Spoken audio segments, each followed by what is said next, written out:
आपण नेहमी जेवताना तोंडी लावण्यासाठी वेगवेगळे भजी बनवतो, पण मिरचीची भजी असेल ना तर जेवणाची चव डबल होते। पण आज मी तुम्हाला मिरचीची भजी थोड्या वेगळ्या पद्धतीने बनवून दाखवणार आहे। कारण आपण नेहमी बेसनाचं मिश्रण सेम पद्धतीने बनवतो, पण आज बेसनाचं मिश्रण थोड्या वेगळ्या पद्धतीने बनवणार आहे, ज्यामुळे मिरचीची भजी चवीला एकदम चविष्ट लागते आणि त्यासोबतच मिरचीची भजी क्रिस्पी सुद्धा होते। आणि तुम्ही एकदा या पद्धतीने जर मिरचीची भजी बनवलात ना तर नेहमी घरी तुम्ही याच पद्धतीने कोणतीही भजी बनवतील। रेसिपी शेवटपर्यंत नक्की बघा, कारण मिरचीची भजी करत असताना खूप छोटे छोटे टिप्स सुद्धा सांगणार आहेत, ज्यामुळे मिरचीची भजी किंवा तुम्ही कोणतीही भजी बनवलात ना ती चवीला एकदम भारी बनवून तयार होईल। नमस्कार मंडळी, मी आहे पायल आणि तुमचं स्वागत आहे आपल्या चॅनलवर। हिरव्या मिरचीचे भजी बनवण्यासाठी मी अशा पद्धतीची मिरच्या घेतलेल्या आहेत। या मिरच्या बाजारात सहज मिळतात आणि या मिरच्या तिखटला थोड्या कमी असतात, म्हणून अशा पद्धतीचे मिरची घ्या आणि त्यानंतर ही मिरची आहे ती स्वच्छ असं धुवून घ्यायची आहे। मिरची कापून घेण्याआधीच ना मिरच्या स्वच्छ धुवून घ्यायच्या आहेत आणि इथे मिरच्या स्वच्छ धुवून झाल्यानंतर ते एका कपड्याने पुसून सुद्धा घ्यायच्या आहेत। आणि तुम्ही जर आपल्या चॅनलवर नवीन असाल तर सबस्क्राईब करा, व्हिडिओ आवडत असतील, रेसिपी आवडत असतील तर लाईक करायला विसरू नका। त्यानंतर मिरच्या स्वच्छ धुवून पुसून झाल्यानंतर मिरचीच्या आतमध्ये जे काही बिया असतात ना ते काढून घ्यायचे आहेत। तर मी इथे अशा पद्धतीने मिरच्याच्या सर्व बिया काढून घेणार आहे। इथे तुम्ही पाहू शकता की मी अशा पद्धतीने मिरच्यातल्या सगळ्या बिया काढून घेणार आहे। आणि या मिरचीमध्ये ना कधी कधी बिया खूप कमी असतात तर कधी जास्त असतात, म्हणून सर्व बिया हे अशाच पद्धतीने काढून घेतलेल्या आहेत, इथे तुम्ही पाहू शकतात। त्यानंतर मग इथे एक वाटण सुद्धा करायचं आहे। या वाटणासाठी घेतलेल्या मिरच्या, कोथिंबीर आणि मिरची एकच घ्यायची आहे, कारण भजी सुद्धा मिरचीची भजी बनवत आहे आणि त्या मिरचीमध्ये सुद्धा तिखटपणा असतं, म्हणून एकच मिरची वापरायची। आणि त्यानंतर मिक्सरचं भांडं घेऊन त्यामध्ये मिरची, लसूण, कोथिंबीर आणि त्यासोबत धने, जिरं आणि बडीशेप हे टाकून छान मिक्सरला फिरवून घ्यायचं आहे।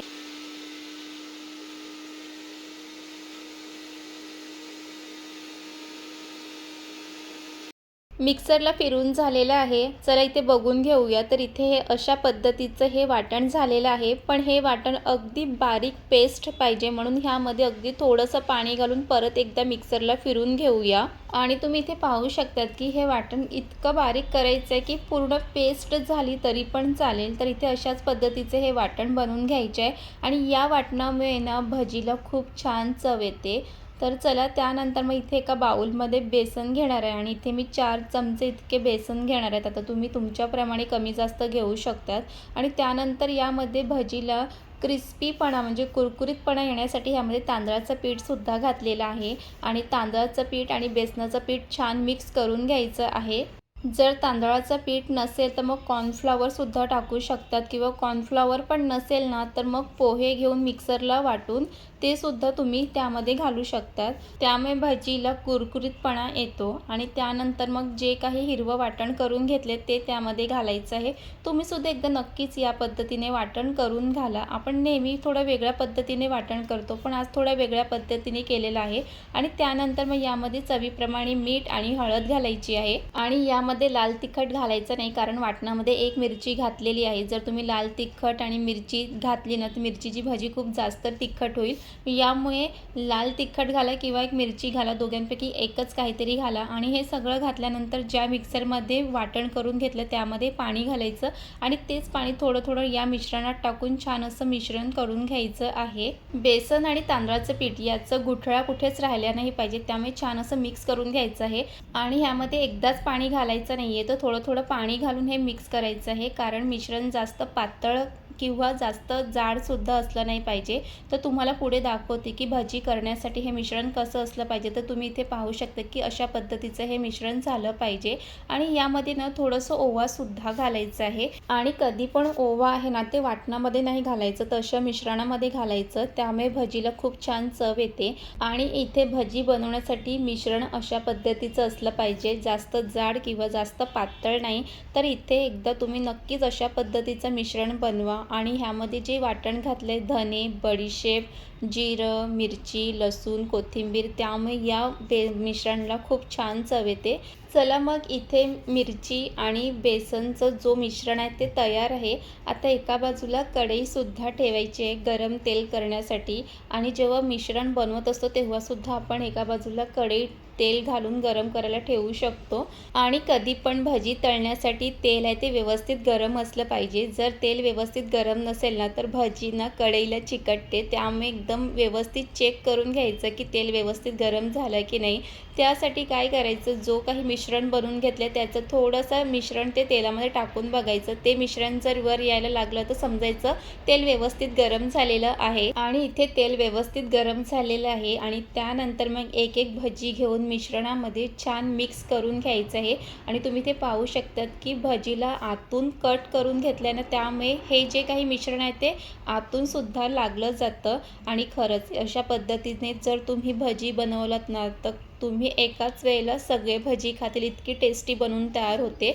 आता त्यानंतर कढईमध्ये जितके भजी राहतील ना तितके कढईमध्ये भजी टाकून घ्यायचे आहेत. आता इथे एका वेळेला 3च भजी राहणार आहेत, तर इथे 3 भजी मी टाकून घेणार आहे.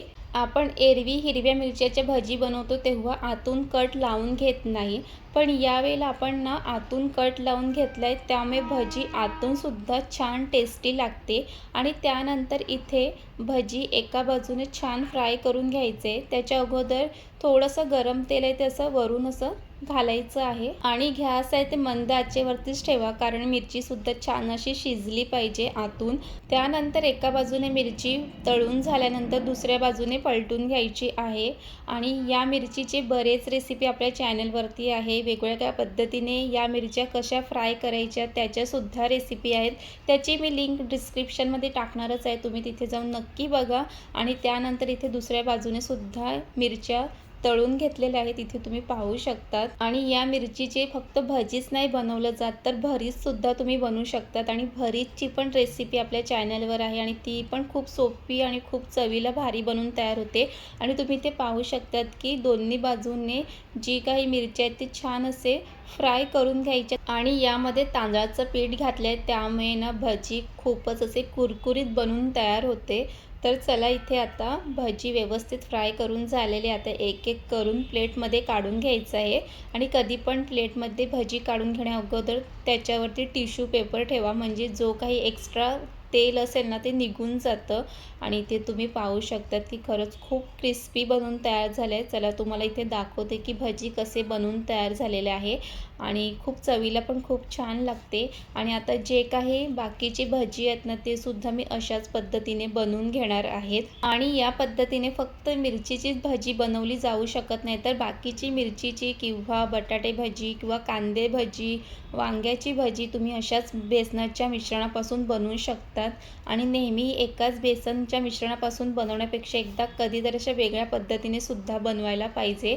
आणि जे काही बेसनाचं मिश्रण बनवलेलं आहे ते बरोबर झालं, कमी किंवा जास्त झालं नाही आहे. आणि इथे मी 5 मिरचीचे भजी बनवण्यासाठी 4 चम्मच बेसन घेतलं होतं आणि त्यासोबत 1 चम्मच तांदळाचं पीठ घेतलेलं आणि ते बरोबर झालेलं आहे.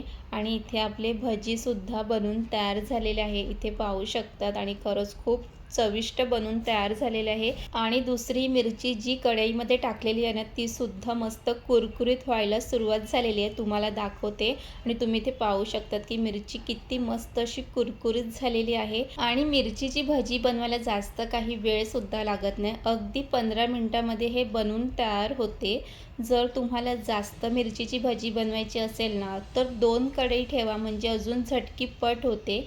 तर इथे आपली दुसरी भजी जी टाकली होती कढईमध्ये ती सुद्धा मस्त कुरकुरीत अशी बनवून तयार झालेली आहे. आणि तुम्ही सुद्धा नेहमी एकाच पद्धतीने बेसनच्या मिश्रणापासून जर भजी बनवत असेल ना तर आता थांबा, एकदा या नक्की पद्धतीने बनवून बघा. आणि या भजीला खरी चव त्या वाटणामुळे आलेली आहे, तर ते वाटण नक्कीच मिश्रणामध्ये घाला. आणि बाहेर ज्या पद्धतीने भजी मिळते ना त्यापेक्षा सुद्धा हे खूप चवीला भारी लागतं.